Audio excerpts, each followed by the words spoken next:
paid parental leave is about equality for women, equality in care for children, and equality for everyone. Economic empowerment is what paid parental leave seeks to do, to say that just because you choose to have children, it doesn't in any way diminish your rights to live a good life and to be paid a wage. And the reality is that only some people have that privilege, but it's something that's important to all of us. In this place today, we stood in silence in one of the more moving moments I've been in this parliament, remembering Hannah Clark. And it sort of reminds us that people are at their most vulnerable when they have just had a baby. The data tells us that is one of the most high-risk times in a woman's life to be a victim of domestic violence. And indeed, for women 25 to 44, the greatest health risk they face is not cancer, it's not road accidents. The greatest health risk they face is domestic violence. And so when we think about these things in the broader context of what paid parental leave seeks to achieve, it seeks to achieve equality, and it's an important building block in making sure that we have a fairer and more equal Australia. I want to start by thanking the former Minister for her work in the government's Women's Economic Security Statement of November 2018. This bill is part of that work, a legacy that continues some 9 months after she left this parliament and, indeed, continues us in the right direction.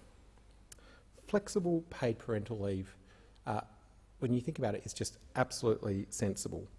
Different parents, different families have different needs, and different children have different needs.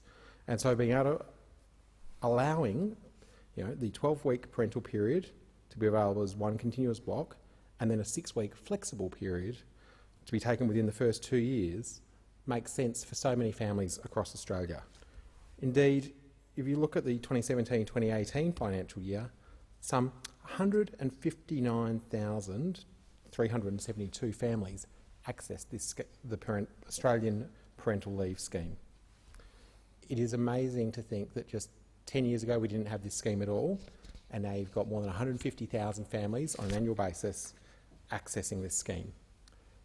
For those who've fought for these changes, for the rights for parents to have time off with their children with pay, it is something that predates many of us in this place.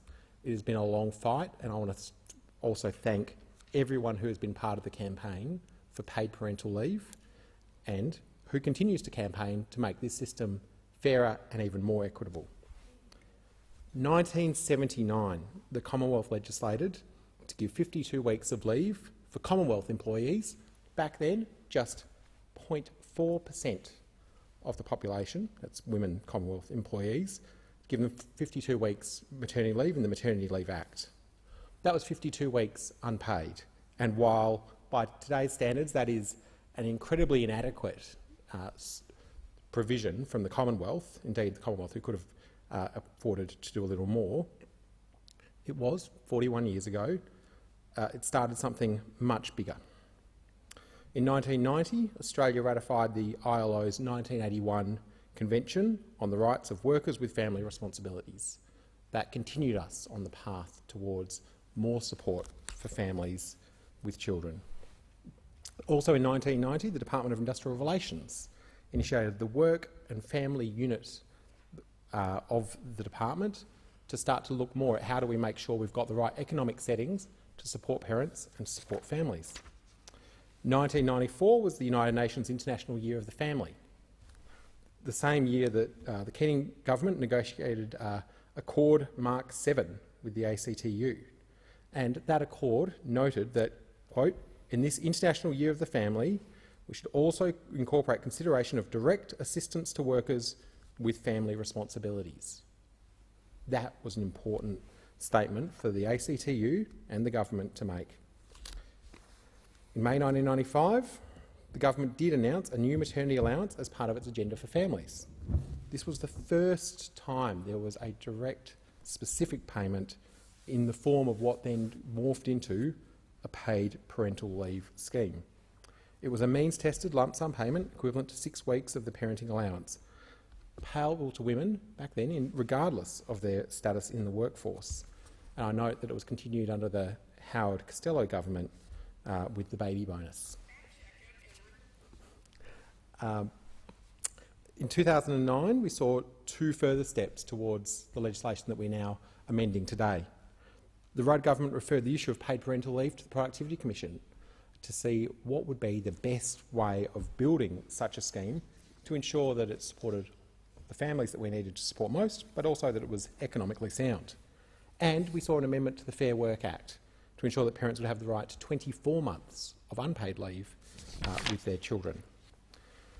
And then we saw the historic paid parental leave scheme, a huge achievement of the Rudd and Gillard governments and a huge achievement of Jenny Macklin, the former member for Jagga Jagga. Something that ensured a government-funded scheme providing the primary care with 18 weeks postnatal leave paid at the adult federal minimum wage. Back then, $543.78 a week. Now, wages haven't grown as much as they should since then, but it was a significant change. And then 2012, we had dad and partner pay included in the scheme by the Gillard government. All of these things came into my world on the 21st of October 2017, when my son Leo was born. My wife Jess was very fortunate to have access to that scheme, the paid parental leave scheme. I was fortunate that my employer provided a significant amount of paid leave and then was happy to let me take unpaid leave so I could be off for 3 months. That was one of the best decisions of my life. I wish I'd taken longer. But these schemes, as I said, 1 year I was one of those 150,000 people who access this scheme and their family every year. But we know that the scheme isn't doing all that it intended to, and to talk about the history of this, it's now a 10-year-old scheme. The economy has moved on, international expectations have moved on, and there's a lot more that should be done. I received an email from a constituent in Eden Hill about what an extended paid parental leave scheme would mean for her. I'm going to quote from that email briefly, with your indulgence, Mr. Deputy Speaker. She says, "Childbirth can be a very traumatic event for both mother and baby. Mothers can need time off before birth due to work, before birth, off work due to dangerous pregnancies, and time after the birth just to recover physically, mentally and emotionally. There are numerous other countries around the world that offer a year of paid maternity leave to mothers and fathers. I think this would benefit Australia a lot." She says, "I almost died giving birth to my child, and while I was extremely lucky to have time off from work, and I'm so thankful for that, a full year of paid parental leave would have been wondrous and probably would have enabled me to take time off before the birth instead of working so close to her due date." She says there are many women in her workplace taking 12 months off to be with their babies, but most of that time is unpaid. She thinks that's unfair. She finally writes, "I feel like we not only deserve an income, but also superannuation during this time." And I think that's a debate that we're going to continue to have over the next decade as we continue to look at how we make sure our paid parental leave scheme does fit the expectations of our community and does fit the economic needs of our people. Indeed, it was now more than a decade since the Productivity Commission looked at our paid parental leave scheme. Maybe it is time the Productivity Commission once again looks at what Australia needs in a future-fit paid parental leave scheme. Compared to internationally, Australia has one of the least generous paid parental leave policies in the OECD. Current rates, Australia's paid parental leave entitlement only covers an average of 42% of the previous earnings of the participants in the scheme, amounting for most women to just 7.6 weeks of their full-time pay. And I went through the history earlier where that first payment scheme in the 1990s provided for 6 weeks of payment. Now, recognising that I'm not comparing minimum wages and minimum payments to people's full-time pay, but just 7.6 weeks of full-time pay. Hopefully over time we can talk about how we can do more in that space. Of 36 OECD countries, about half offered 6 months or more paid leave for mothers. 6 months is the minimum recommended amount by UNICEF. And if we were to think about who would have a good idea of what the minimum should be, I would listen to UNICEF before I'd listen to many others. In Norway, parents can access 35 weeks of paid parental leave at full amount. Estonia offers mothers 85 weeks of paid leave. Hungary, 72 weeks. Bulgaria, 65 weeks. Finland recently announced that their paid paternity leave will be extended to nearly 7 months, in line with maternity leave. Now, this isn't some utopia. These are actual countries who are listening to the experts, listening to UNICEF and others, saying, how do we make sure that we give kids the best start in life, give parents the best chance to bond with their children, and make sure that we actually value the work that people do, that they have to give up in order to take some time to care for their children.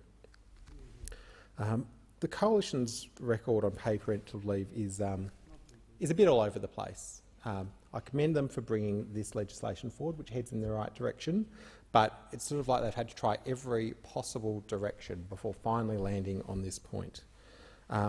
In his quest to become leader of the Liberal Party, Tony Abbott proposed what could only be described as an ambitious scheme. Rolled gold, also a very high taxing scheme, I think was the other point, that I often get lectures from those opposite on Labor's tax policies. I think the idea that you would say we're going to have an ambitious paid parental leave scheme, but we're only going to do it if you accept a huge tax on corporations was a terrible way to treat a very important area of social policy. It was also described by then Prime Minister, Opposition Leader Abbott. He had so many roles, it's hard to keep track. He was Opposition Leader in 2012 when he described it as a welfare scheme. Now, this isn't a welfare scheme. This is about supporting parents, and it is about protecting people's workplace entitlements. Of course, we then had the double dipping, preventing double dipping from paid parental leave. Again, treating it as some sort of a welfare payment, sort of saying that people didn't deserve this, really bringing it all back down to whether or not you were a worthy or not recipient. But of course, all that mess, and I talk about going in every single possible direction, all that mess led us to nothing. Which scheme are we amending today? We're not amending the rolled gold Tony Abbott scheme, we're amending the Rudd-Gillard scheme. And that's because it's taken 6 years for this government to take this paid parental leave policy area seriously at all. And while, again, I commend the changes that have been made to this legislation, it's not the huge change that we saw when this legislation was first put through this parliament. If I think about the challenges that are faced by families on a daily basis when they deal with Centrelink, who, for some families, their first engagement with Centrelink is when they go to claim their paid parental leave scheme.